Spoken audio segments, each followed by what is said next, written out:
नमस्कार. विठ्ठल जोशी एम-पी-एस-सी या यूट्यूब चॅनलवर आपलं सहर्ष स्वागत आहे. या व्हिडिओमध्ये आपण एम-पी-एस-सी कंबाईन ग्रुप सी म्हणजेच डट संयुक्त पूर्व परीक्षा 2026 ची जाहिरात प्रसिद्ध झालेली आहे. एकूण 2619 जागा या जाहिरातीमध्ये आहेत आणि त्याचे फॉर्म भरायला सुद्धा आज म्हणजे 27 जून 2026 रोजी सुरुवात झालेली आहे. आणि विशेष म्हणजे या वर्षीपासून ही जी परीक्षा आहे कंबाईन ग्रुप सीची ती ऑनलाईन स्वरूपात होणार आहे. मग आता ही जी ऑनलाईन परीक्षा आहे त्या ऑनलाईन एक्झामचा पॅटर्न काय असणार आहे, त्यानंतर यासाठी सिलेबस काय असणार आहे, तर डिटेल सिलेबस किंवा सविस्तर अभ्यासक्रम आणि परीक्षा योजना म्हणजेच परीक्षेचं जे नवीन स्वरूप आहे त्याची सविस्तर माहिती आपण या एकाच व्हिडिओमध्ये पाहणार आहोत. व्हिडिओ शेवटपर्यंत पहा. या व्हिडिओला सर्वांनी लाईक करा, शेअर करा आणि विठ्ठल जोशी एम-पी-एस-सी जे आपलं यूट्यूब चॅनल आहे ते सबस्क्राईब करा. तुमच्या मित्रांसोबत हा व्हिडिओ जास्तीत जास्त शेअर करा. तुमचे जे काही स्वतःचे सोशल मीडिया प्लॅटफॉर्म असतील जसं इंस्टाग्राम आहे, व्हॉट्सअप आहे, फेसबुक आहे, त्या ठिकाणीसुद्धा या व्हिडिओची लिंक शेअर करा ही सर्वांना विनंती आहे. जर तुम्हाला कंबाईन पूर्व परीक्षा रेकॉर्डेड व्हिडिओ कोर्स विकत घ्यायचा असेल तर प्ले स्टोअरवरून विठ्ठल जोशी ॲप डाउनलोड करा आणि कंबाईन पूर्व परीक्षा रेकॉर्डेड व्हिडिओ कोर्स विकत घ्या. याच्यातून तुमचा कंबाईन ग्रुप सी तसंच कंबाईन ग्रुप बी दोन्हीचा अभ्यासक्रम होऊन जाईल. इतिहास, भूगोल, राज्यघटना, अर्थव्यवस्था, विज्ञान, गणित, बुद्धिमत्ता चाचणी यांचे रेकॉर्डेड व्हिडिओ यामध्ये दिलेले आहेत. आणि एक वर्षाचा ॲक्सेस तुम्हाला असेल. अनलिमिटेड वॉच टाईम आहे म्हणजे किती वेळा कधीही तुमच्या वेळेनुसार तुम्ही व्हिडिओ पाहू शकता आणि फी फक्त 1000 प्लस GST आहे. तर सर्वात आधीनं या ठिकाणी परीक्षेचं स्वरूप पहा. 5 पदांसाठी जाहिरात आलेली आहे. उद्योग निरीक्षक, तांत्रिक सहाय्यक किंवा विमा संचालनालय, कर सहाय्यक, लिपिक तंत्रलेखक आणि सहाय्यक मोटार वाहन निरीक्षक ही ती पदं आहेत. या 5ही पदांची एकच संयुक्त पूर्व परीक्षा होणार आहे जी की ऑनलाईन असणार आहे. आणि या परीक्षेमध्ये एकूण 100 प्रश्न असणार आहेत आणि परीक्षेचे गुणसुद्धा किती असणार आहेत, 100 असणार आहेत. हे झालं परीक्षेचं स्वरूप. आता याचा जो अभ्यासक्रम आहे त्या अभ्यासक्रमाची आणि मुख्य परीक्षा ही 400 गुणांची असणार आहे आणि सहाय्यक मोटार वाहन निरीक्षकसाठी स्वतंत्र मुख्य परीक्षा 300 गुणांची असेल. आता आपण याचा जो पूर्व परीक्षेचा जो काही अभ्यासक्रम आहे तो डिटेल्समध्ये पाहूयात. व्हिडिओ शेवटपर्यंत पहा बरं, स्किप करू नका. तर या ठिकाणी एक लक्षात ठेवा, जरी परीक्षा ऑनलाईन होणार असली तरी जी आपली हे आहे काय सिलॅबस आहे तो सिलॅबस त्यांनी बदललेला नाही आहे. सिलॅबस जो आधीपासून होता तोच सिलॅबस त्यांनी ठेवलेला आहे. त्याच्यामध्ये संयुक्त पूर्व परीक्षा 100 गुणाची असेल वगैरे ते सगळी माहिती तर तुम्हाला आहेच. आता आपण जो अभ्यासक्रम आहे त्या अभ्यासक्रमाची सविस्तर माहिती पाहूयात. तर या ठिकाणी पहा, अभ्यासक्रम पाहत असताना त्याच्यामध्ये त्यांनी स्पष्टपणे जे विषय दिलेले आहेत ते दिलेत आणि त्याच्यामध्ये कोणते टॉपिक करायचे ते सुद्धा त्यांनी दिलेलं आहे. त्याआधी एक गोष्ट मला तुम्हाला सांगायची आहे की या ठिकाणी निगेटिव्ह मार्किंग असते पहा, की प्रत्येक चुकीच्या उत्तराकरिता 25% किंवा 104 एवढे गुण एकूण गुणामधून वजा किंवा कमी केले जातात. तर हे लक्षात ठेवा सर्वांनी. आणि त्याच्याखाली काय दिलं, एखाद्या प्रश्नाची एकापेक्षा अधिक उत्तरे दिली तरीसुद्धा ते चुकीचंच मानलं जातं. पण आता ऑनलाईनमध्ये एकच कुठलं तरी उत्तर टिक मार्क होणार आहे. तर 25% निगेटिव्ह मार्किंग आहे, हे लक्षात ठेवा. आता या ठिकाणी पहा, सिलॅबसमध्ये त्यांनी काय दिलेलं आहे, तर सामान्य क्षमता चाचणी त्याच्यामध्ये इतिहास हा विषय दिलेला आहे. इतिहासमध्ये आधुनिक भारताचा विशेषतः महाराष्ट्राचा इतिहास म्हणजे आपल्याला आधुनिक भारताचाच इतिहास करायचा आहे.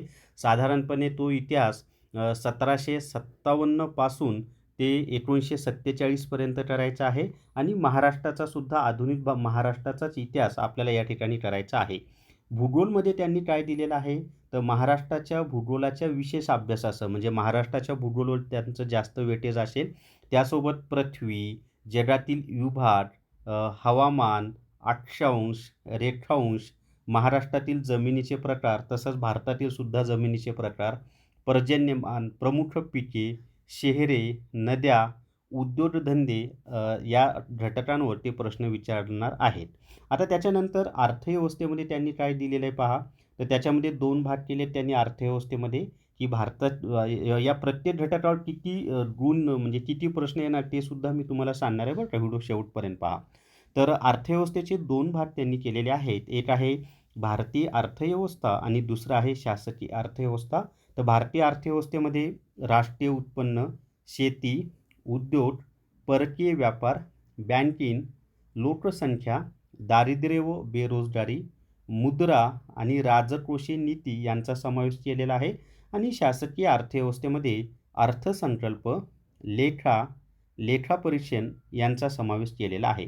आता चालू घडामोडीमध्ये जागतिक तसेच महाराष्ट्र आणि भारतातील चालू घडामोडी म्हणजे राज्य स्तरावरील चालू घडामोडी, राष्ट्रीय स्तरावरील आणि आंतरराष्ट्रीय स्तरावरील अशा तिन्ही चालू घडामोडी तुम्हाला कराव्या लागतील. त्याच्यानंतर राज्यशास्त्र हा विषय दिलेला आहे. त्याच्यामध्ये संपूर्ण राज्यघटना आपल्याला करावी लागते.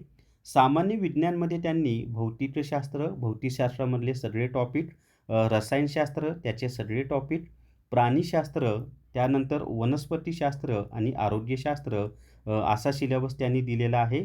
त्याच्यानंतरचं आहे पहा अंकगणित. अंकगणितामध्ये बेरीज, वजाबाकी, गुणाकार, भागाकार, दशांश, अपूर्णांक व टक्केवारी असं जरी असलं तरी गणिताचे सगळे टॉपिक करावे लागतात. भूमितीसुद्धा करावी लागते. भूमितीवर सुद्धा प्रश्न विचारले जातात. त्याच्यानंतर बुद्धिमत्ता चाचणीमध्ये उमेदवार किती लवकर व अचूकपणे विचार करू शकतो हे आजमावण्यासाठी प्रश्न. आता भूमितीवर सुद्धा भूमितीचे जेवढे टॉपिक आहेत ना ते सगळे तुम्हाला करावे लागतात. आता असे एकूण आपले 8 घटक आहेत आणि याच्यावर 100 प्रश्न येणार आहेत. तर प्रत्येक घटकावर किमान 10 प्रश्न तर येणारच आहेत पहा. म्हणजे 8 घटकाचे झाले 10 8 80 आणि वरचे 20 प्रश्न कसे येतात माहीत आहे का? तर काही घटक असे असतात की त्याच्यावर 12-13 विचारतात किंवा 15 पण जातात. जसं की इतिहास, विज्ञान याला वेटेज ते शक्यतो जास्त देतात.